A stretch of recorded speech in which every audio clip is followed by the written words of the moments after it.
Thanks very much for staying with us. Time now for Eye on Africa with me, Georgia Calvin-Smith. Tonight, authorities in Kenya claim that a man who died in a prison station after criticising a senior police officer hit his own head. The country's law society says evidence, though, suggests that his detention was conducted in bad faith and malice. Also, just moving pieces around the board or playing a new game. Days after pulling Wagner mercenaries out of Mali, Russia says it wants to deepen security ties with Africa. We break down where the continent's interests lie in all of this with analyst Dr. Fola Aina. And fishing for protection. World leaders, scientists, environmental campaigners, all in France for a crucial conference geared at saving the world's oceans from pollution and dangerous levels of exploitation. It's a crucial conversation for Africa's coastal nations. We hear from our correspondent in Senegal, where overfishing fuels hunger and unemployment. But first to Kenya, where police say that a man who died in custody hit his own head on the wall of his cell. Albert Ojwang was arrested in the west of the country for criticising a deputy inspector general on social media before he was found unconscious in a Nairobi police station. Clem Vala talks us through. Gathered outside the morgue, these protesters refused to let the death of blogger Albert Ojwang go unnoticed. The man was arrested by Kenyan police on Saturday in Homa Bay County in the west of the country. He was then driven 350 kilometers to Nairobi, where he spent the night in custody and was pronounced dead on Sunday as a result of head injuries, self-inflicted, according to the police. Well, we saw the body yesterday. The body had a lot of injuries on the hand, the shoulder area, but the head was swollen all around. The frontal part of the head, the nose, the ears. Generally, the head was swollen. According to the authorities, Albert Ojwang was arrested for publishing a post on X which allegedly insulted a high-ranking officer. On Monday, the police inspector general announced the opening of an investigation into the suspicious death. He added that all on duty that night had been suspended. During a routine cell inspection, Ojwang was found unconscious. He was immediately rushed to Bagathi Hospital for treatment. Upon arrival, he was declared dead. Given the circumstances surrounding the incident, we had to investigate the death in accordance with regulations governing deaths in police custody. Ojwang's death has provoked online outrage and has rekindled calls for protests to hold the government accountable. Several NGOs, including Amnesty International, have called for the results of the investigation to be made public and for any officials found responsible to be brought to justice. Now, Russia says that it's planning on working more closely with Africa on defense and security. It said that mission is accomplished as Russian mercenary group Wagner recently announced its pullout from Mali, where it was helping fight Islamist militants. But the Kremlin is still running the Africa Corps paramilitary force there, which has reportedly taken over Wagner units. Russia's also had a growing security role in Central African Republic and Equatorial Guinea on the continent. Now, I'm now joined by African security specialist Dr. Fola Aina to break what this all means down for Africa's security options. Doctor, so with Wagner out, Africa Corps is still in play, and Russia says that's just the beginning.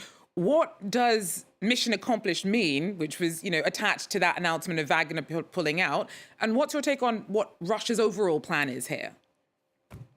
Thank you very much. So essentially what we're seeing happening with regards to Mali and the Wagner group leaving the scene is a situation whereby they were invited in the first instance to try to create some form of peace, arrest the security situation.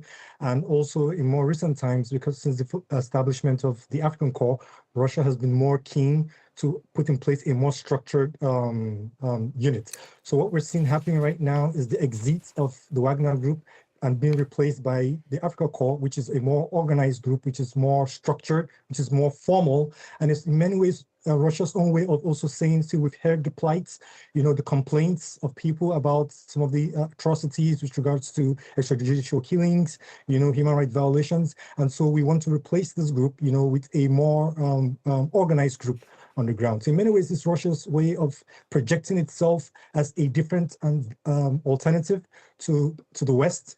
and also showing that it listens to the people on the ground. And of course, it's also able to, give some form of ownership to these countries where it operates in. So good optics for Russia, but what does it mean tangibly for Mali specifically, but more generally, Africa's chances when it comes to the pushback against growing extremist presence on parts of the continent?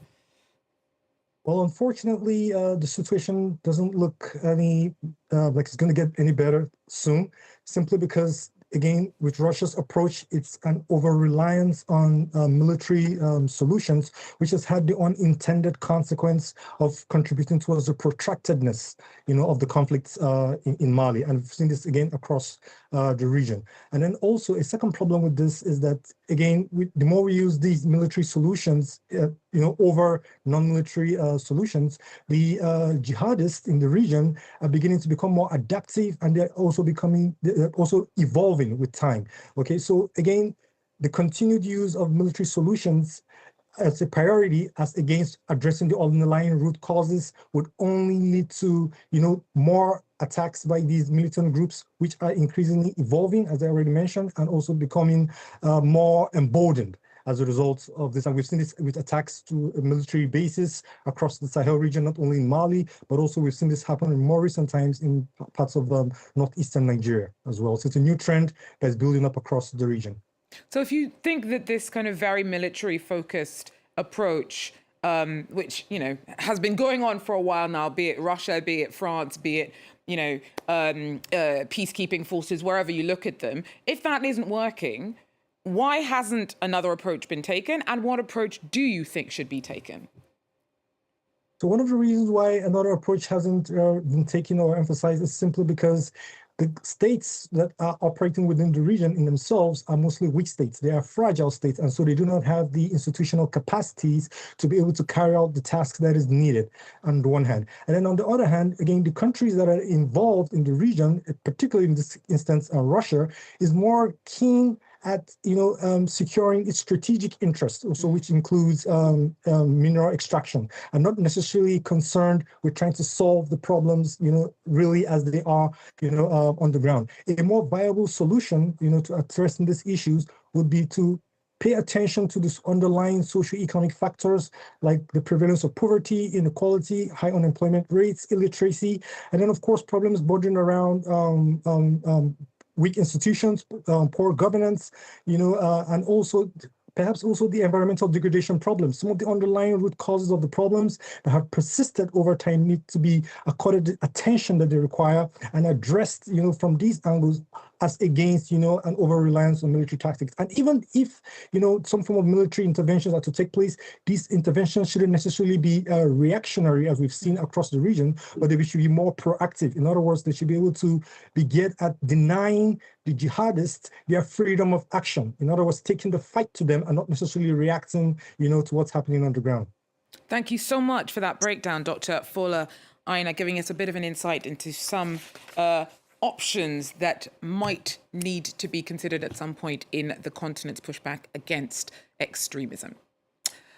Well, to Rwanda now, which has pulled out of Central Africa's main economic bloc. Kigali's accused ECAS of siding with the Democratic Republic of Congo over M23 rebels' deadly incursion into the country's east this year. Now, Rwanda's denied accusations of backing the militia group, but regional tensions were further stoked over the weekend when ECAS leaders extended Equatorial Guinea's presidency of the organization for another year, bypassing Rwanda, which had been next in line for the rotating post. Well, world leaders, scientists, and environmental campaigners from all around the world headed to Nice, here in France, on Monday for an environmental meeting geared at saving the world's oceans from pollution, overfishing, and the fallout from climate change. Now, all of our fates rest on keeping our marine ecosystems healthily balanced. One key issue is the need for protected areas to allow fish stocks to recover and crack down on illegal fishing. Now, it's a crucial conversation for Africa's coastal nations. In Senegal, overfishing fuels hunger and unemployment and is one of the drivers for undocumented emigration. Caitlin Kelly brings us more from Dakar.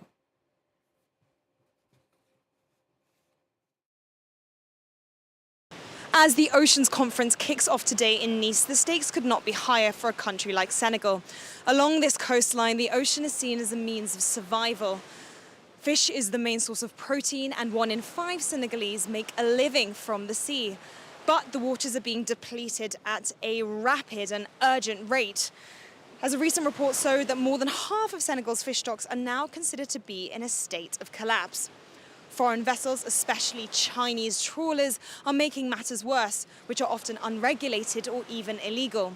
On top of this, there's a boom in the global fish meal industry, meaning there are millions of small fish caught off this coast that, instead of feeding the local population, are being fed to fish farms in places like Europe. All of this means that Senegal's waters are being drained, which is putting pressure on local fishermen, many of which can't compete with local factories, which is leading to unemployment. So many here, like in countries along the whole West African coastline, are watching the discussions that will unfold this week in Nice, hoping that world leaders will step up, take action and protect the world's oceans.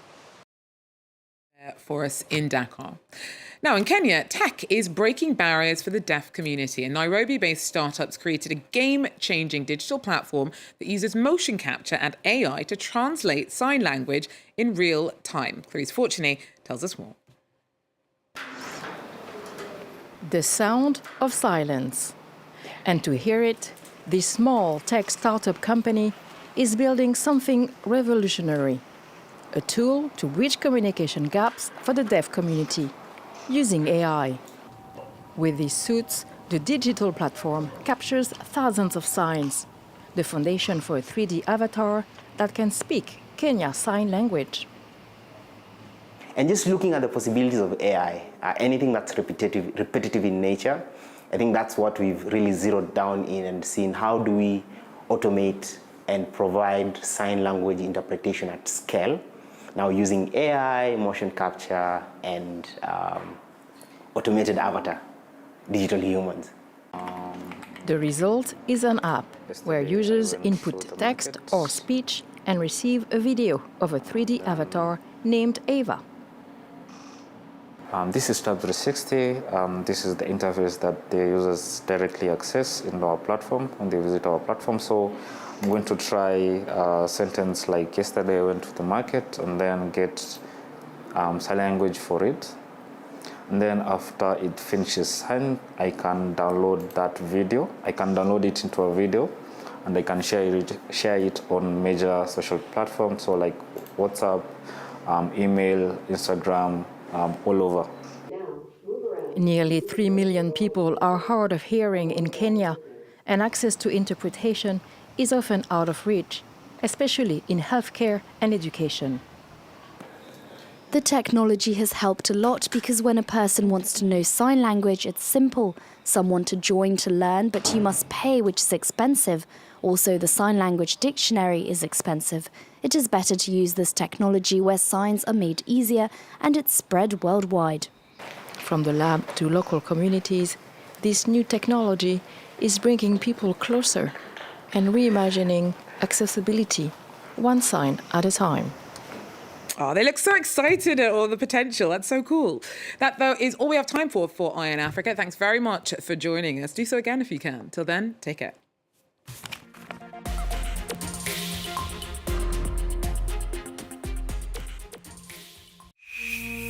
It was the middle of the day, then pulled down his trousers and forcibly removed mine.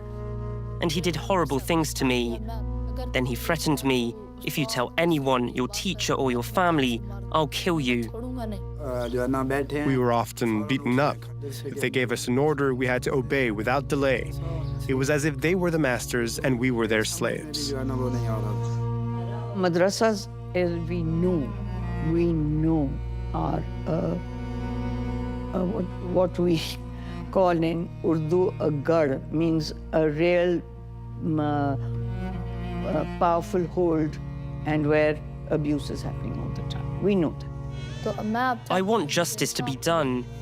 If he is severely punished, all the madrasas will be afraid of abusing a child. Pakistan, broken innocence, an investigation into sexual violence in the madrasas. Watch our special documentary on France 24 and France24.com.